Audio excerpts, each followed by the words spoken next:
हे दोस्तों, प्रभु यीशु मसीह के नाम में सबको जय मसीह की स्वागत करता हूं आज के इस वीडियो में। हे दोस्तों, जब हम मन फिराने के विषय में बात करते हैं तो हम नीनवे शहर को जरूर एक बार देखते हैं। आप जानते होंगे कि नीनवे शहर में 1,20,000 से भी अधिक लोग रहा करते थे और वहाँ की दुष्टता और वहाँ का जो पाप है, जो परमेश्वर की दृष्टि में बहुत ज़्यादा बढ़ गया था। हालांकि परमेश्वर दयालु परमेश्वर है, वह क्रोध करने वाला, विलंब से क्रोध करने वाला और अनुग्रहकारी परमेश्वर है, तो भी परमेश्वर ने अपना क्रोध उन पर बनाए रखा और परमेश्वर ने नीनवे शहर को ठान लिया था कि मैं इसे नष्ट कर दूं। परमेश्वर अपने भविष्यवक्ताओं द्वारा नीनवे शहर के विषय में भविष्यवाणी करता और वह उन्हें चिताता था अपने वचनों के द्वारा। नहूम की पुस्तक जब 3 अध्याय के 1 से हम पढ़ते हैं तो बाइबल बताती है कि परमेश्वर अपनी दया को इस प्रकार प्रकट करता है, हाय उस हत्यारी नगरी पर, वह तो छल और लूट के धन से भरी हुई है, लूट कम नहीं होती है। कोड़ों की फटकार और पहियों की घड़घड़ाहट हो रही है, घोड़े कूदते फांदते और रथ चलते हैं। मुर्दों की कुछ गिनती नहीं है, सबों का ढेर लगा जाता है, लोग मुर्दों से ठोकर खा कर चलते हैं। और यह सब उस अति सुंदर वेश्या और निपुण टोनहीन के छिनाले की बहुतायत के कारण हुआ, जो छिनाले के द्वारा जाति जाति के लोगों को और टोने के द्वारा कुल के लोगों को बेच डाल। हे दोस्तों, नीनवे शहर में मूर्ति पूजक, जादू टोना, लूट मार करने वाले, चोर उचक्के, ये सब ज़्यादा पाए जाते थे। वहाँ पे पाप और दुष्टता पूरी तरह से भरी हुई थी। ऐसे में योना के पास परमेश्वर का वचन पहुँचा और योना की पुस्तक 1 अध्याय के 2 में कि उठकर उस बड़े नगर नीनवे को जा और उसके विरुद्ध प्रचार कर, क्योंकि उसकी बुराई मेरी दृष्टि में बढ़ गई है। हे दोस्तों, आपको यह पता होगा, आप जानते होंगे कि नीनवे शहर इज़राइल का एक खतरनाक शत्रु था, यानी एक दुश्मन था। और ऐसे जगहों में जाकर परमेश्वर के राज्य का, परमेश्वर की इच्छा को प्रचार करना कि ये 40 दिन में ये नीनवे शहर ख़त्म हो जाएगा, ये सच में बहुत ज़्यादा भयानक या डरावनी बात थी जो योना के लिए थी, योना भविष्यवक्ता के लिए थी। तो भी हालांकि इसमें जब योना को यह आज्ञा निकली कि जा नीनवे के विरुद्ध प्रचार कर उस शहर में जाकर, तो कि मैं उससे नष्ट करने वाला हूँ, तो योना परमेश्वर के संदेश को वहाँ साथ नहीं ले जाना चाहता था, क्योंकि वह जानता था, उसे पूरा निश्चय था कि परमेश्वर उस नगर का सत्यानाश करने की अपनी चेतावनी को पूरा नहीं। और जब वह तरसीस को भाग जाने के लिए निकला और तो जिस समुद्र पर वह पड़ा हुआ था, जिस समुद्र से वह जा रहा था तरसीस के लिए, वह जहाज समुद्र में डूबने लगा। और ऐसे में परमेश्वर की इच्छा के अनुसार वह एक मत्स्य के पेट में चला गया। तब उसने आज्ञा के उल्लंघन को समझा और परमेश्वर से जब प्रार्थना की तो परमेश्वर ने उसे मत्स्य के पेट से बाहर निकाला। और फिर उससे दूसरी बार कहा, तो अब योना परमेश्वर की आज्ञा को मानता है और वह योना नगर में प्रवेश करता है। जब वह 1 दिन की यात्रा को पूरा कर तो प्रचार करता गया, अब से 40 दिन के बाद बीतने पर नीनवे उलट दिया जाएगा। तब नीनवे के मनुष्य ने परमेश्वर के वचन की इस बार प्रतिथि की और उपवास का प्रचार किया गया और बड़े से लेकर छोटों तक सबों ने टाट ओढ़ा। और इस प्रकार हम देखते हैं कि उन्होंने अपने पापों से मन फिराया और परमेश्वर के वचन पर विश्वास कर उन्होंने अपने पापों को छोड़ा। तो सबसे पहले अपने पापों से तौबा करें। इफिसियों 4 अध्याय 25 से हम 31 तक जब पढ़ेंगे, इस कारण झूठ बोलना छोड़कर हर एक अपने पड़ोसी से सच बोले, क्योंकि हम आपस में एक दूसरे के अंग हैं। क्रोध तो करो पर पाप मत करो, सूर्य होने तक तुम्हारा क्रोध जाता रहे और ना शैतान को अवसर दो। चोरी करने वाला फिर चोरी ना करो, वरन भले काम में अपने हाथों से परिश्रम करो। कोई गंदी बात तुम्हारे मुंह से ना निकले, बल्कि वही निकले जो आवश्यकता के अनुसार उत्तम हो। परमेश्वर के पवित्र आत्मा को शोकित ना करो, जो छुटकारे के दिन के लिए छाप दी गई है।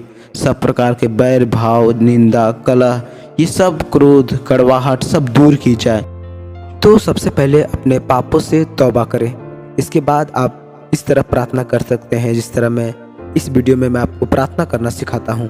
रोमियो 10 अध्याय की 9 आयत से हम 10 आयत तक जब हम पढ़ते हैं कि यदि तू अपने मुंह से यीशु को प्रभु जानकर अंगीकार करे और अपने मन से विश्वास करे कि परमेश्वर ने उसे मरे हुए में से जिलाया, तो तू निश्चय उद्धार पाएगा। क्योंकि धार्मिकता के लिए मन से विश्वास किया जाता है और उद्धार के लिए मुंह से अंगीकार किया जाता है। अर्थात हे प्रियो, जब हम पाप करते हैं और हम अपने पापों के कारण जब हम नष्ट हुए जाते हैं, अगर हम अपने पापों से तौबा कर परमेश्वर के पास आते हैं, तो जब हम प्रभु यीशु को अपने प्रभु जानकर अंगीकार करते हैं कि परमेश्वर ने मरे हुए से जिलाया, तो परमेश्वर हमें उस विपत्ति से हमें बचाता है, क्योंकि बाइबल बताती है कि जो कोई प्रभु का नाम लेगा वह उद्धार पाएगा और जो उसकी ओर दृष्टि करेगा वह कभी भी लज्जित ना होगा। तो चलिए अब प्रार्थना करना स्टार्ट करते हैं। सबसे पहले अपने मुंह से इस प्रार्थना को अंगीकार करेंगे कि पिता, मैं विश्वास करता हूँ कि तू हमारे पापों के लिए मारा गया। प्रभु यीशु, मैं विश्वास करता हूँ कि हमारे पापों के लिए तू मारा गया, गाड़ा गया और तीसरे दिन बाद मुर्दों में से जी उठा। मैं मानता हूँ कि तू मेरा परमेश्वर, तू परमेश्वर का पुत्र है और मेरा रक्षक है। हे परमेश्वर पिता, आज से मैं अपनी पूरी मन से तेरी सेवा करूँगा। इसलिए हे प्रभु, मुझ पर अनुग्रह करें कि मैं जीवन भर तेरे भवन में रहने पाऊँ, मैं जीवन भर तेरी उपस्थिति में मैं तेरी सेवा करने पाऊँ। यीशु मसीह के नाम में मैं मांगता हूँ, आमीन। फिर हम दूसरी प्रार्थना करेंगे कि हे परमेश्वर, मैं जानता हूँ कि मैं एक पापी मनुष्य हूँ और तेरी महिमा से रहित हूँ। मुझे माफ़ करना कि मैंने अपने पाप को तुझसे छिपाया। मैं वादा करता हूँ कि आज से मैं अपने पापों को तेरे सम्मुख मानूंगा और मैं पश्चाताप करूंगा। प्रभु यीशु मसीह के नाम में, आमीन। इसी तरह हम तीसरे पॉइंट को हम देखेंगे। हे परमेश्वर, मैं बहुत सारे पाप किया, पाप करते करते प्रभु मैं थक गया हूँ। हे प्रभु, अपनी दया से, अपने लहू से परमेश्वर मुझे मेरे पापों से शुद्ध कर और मुझे बता, मुझे दिखा, मुझे इस पश्चाताप का लाभ दिखा। हे परमेश्वर, मुझ पर अनुग्रह करे कि मैं मेरे परमेश्वर भटक न जाऊं, परंतु मेरे पिता परमेश्वर, मैं तेरे वादे पर जो मेरी ज़िंदगी में तेरे इच्छा है मेरे परमेश्वर, मैं उस पर अड़े और खड़े रह पाऊँ। यीशु मसीह के नाम में, आमीन। फिर चौथी प्रार्थना हम करेंगे कि हे परमेश्वर, मुझे माफ़ करना मैं मेरे सारे पापों के लिए। प्रभु, मैं आज से मैं ये सारे पापों को छोड़ देता हूँ। मैं अपने मन को फिराता हूँ परमेश्वर, मैं अपने मन को तेरी ओर लगाता हूँ। अब हे परमेश्वर, तू मुझ पर अनुग्रह कर मेरे प्रभु कि मैं अपने पापों से नफरत करूं और मेरे परमेश्वर, मैं धर्म के कामों पर चल सकूं। मेरे पिता, मैं तुझसे क्षमा करने के लिए मेरे परमेश्वर, मैं तुझसे दया मांगता हूं। मेरे प्रभु, मैं अपने पूरे मन से, पूरे तन से मेरे परमेश्वर, मैं तेरी आज्ञा को मानूंगा। मैं विश्वास करता हूं कि तू मेरे पापों के लिए मारा गया और तीसरे दिन बाद मुर्दों में से जी उठा। अब हे परमेश्वर, अपने जीवन की पुस्तक में मेरे नाम को लिख दे, ताकि मेरे प्रभु आने वाले मेरे जीवन के हर एक दिन मेरे परमेश्वर तेरी उपस्थिति से मेरे परमेश्वर आनंद के दिन बीते। यीशु मसीह के नाम में फिर बोलेंगे आमीन। फिर हम जब पांचवी प्रार्थना करेंगे तो हम परमेश्वर से यह कहेंगे, हे परमेश्वर पिता, मैं अपने आप को तेरे अधीन करता हूँ। मेरे परमेश्वर, मेरे शरीर, प्राण, आत्मा मेरे प्रभु तेरे ही हैं। मैं तेरे हाथों में सौंपता हूँ। मेरे प्रभु, मैं विश्वास करता हूँ कि तू मेरा परमेश्वर है। प्रभु यीशु, जो हमारे पापों के लिए मारा गया, गाड़ा गया। अब हे परमेश्वर, तू मेरा रक्षक है। मेरे परमेश्वर पिता, मुझ पर अनुग्रह कर मेरे प्रभु कि मेरे पिता, मेरे परमेश्वर, मैं तेरे जैसा चाल चलूँ, एक सही मसीही जैसा चाल चलूँ। और मेरे परमेश्वर, मुझ पर अनुग्रह कर कि मेरे परमेश्वर, मैं जीवन भर तेरे भवन में आनंद रह सकूँ। फिर हम छठी प्रार्थना करेंगे, हे परमेश्वर पिता, मैं नर्क नहीं जाना चाहता, जहाँ पे दुख, दर्द और मेरे परमेश्वर जहाँ पे रोना और कराहना हो, परंतु मेरे पिता परमेश्वर, मैं स्वर्ग ही जाना चाहता हूँ और तेरे स्वर्गदूतों के साथ, तेरे एंजल्स के साथ मैं आनंद होना चाहता हूँ, आनंद करना चाहता हूँ। अब हे मेरे पिता परमेश्वर, मैं अपने पापों से, मैं अपने हर एक गुप्त पापों से मन फिराता हूँ और मेरे पिता परमेश्वर, मैं यह संकल्प लेता हूँ कि मैं आज से उन सारे पापों को जो मैंने पहले किया अब मैं नहीं करूँगा। अब हे मेरे पिता परमेश्वर, मेरा उद्धार, मेरा छुटकारा तुझ में मेंटेन रहे। मेरे पिता, मैं आज से कमिटमेंट करता हूँ, मैं आज से मेरे परमेश्वर फैसला लेता हूँ कि आज से मैं पाप नहीं करूँगा। और मेरे परमेश्वर पिता, तू मेरे शरीर, प्राण, आत्मा को मेरे पिता परमेश्वर, मेरी जीभ को कंट्रोल कर और अपने स्वर्गीय राज्य के योग्य बना। अब हे परमेश्वर पिता, मुझे प्रतिदिन के मृत्यु से और प्रतिदिन के पापों से मेरे परमेश्वर मुझे छुड़ा ले। अपनी बड़ी दया और अनुग्रह को मेरे जीवन में रख, ताकि मेरे परमेश्वर मैं अपने जीवन में तेरी इच्छा को मैं पूरी कर सकूं। फिर हम साथ में प्रार्थना करेंगे, हे परमेश्वर पिता, मुझे माफ़ कर देना मेरे सारे दुष्टता के लिए जो मैंने अपने आप में बीते दिनों में इन्वॉल्व हुआ। मेरे पिता परमेश्वर, मैं सारे पापों से मैं तौबा करता हूँ पिता, और मैं मेरे परमेश्वर मैं तुझसे प्रार्थना करता हूँ कि मेरे प्रभु मैं उन सारे पापों में जिससे मैं छूट गया हूँ, मैं वापस ना जाऊँ। मेरे परमेश्वर पिता, मैं संकल्प लेता हूँ मेरे पिता, मैं सारी बीते हुए बातों को छोड़कर मैं अब आगे बढ़ूँगा।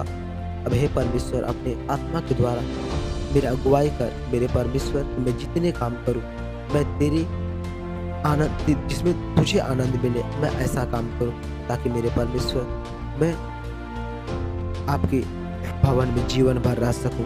8वीं प्रार्थना करेंगे, हे परमेश्वर पिता, मेरे प्रभु, मैं तुझसे प्रार्थना करता हूं कि मुझ पर अनुग्रह कर, अपने अनुग्रह मुझ पर कर मेरे परमेश्वर, ताकि मैं जो भी काम करूं मेरे पिता तू उससे आनंदित हो। मेरे परमेश्वर पिता, मैं संसार को आनंदित नहीं परंतु तुझे आनंदित करना चाहता हूँ। अब मुझ पर दया कर और मेरे पापों को क्षमा कर जो प्रतिदिन मुझसे होते हैं।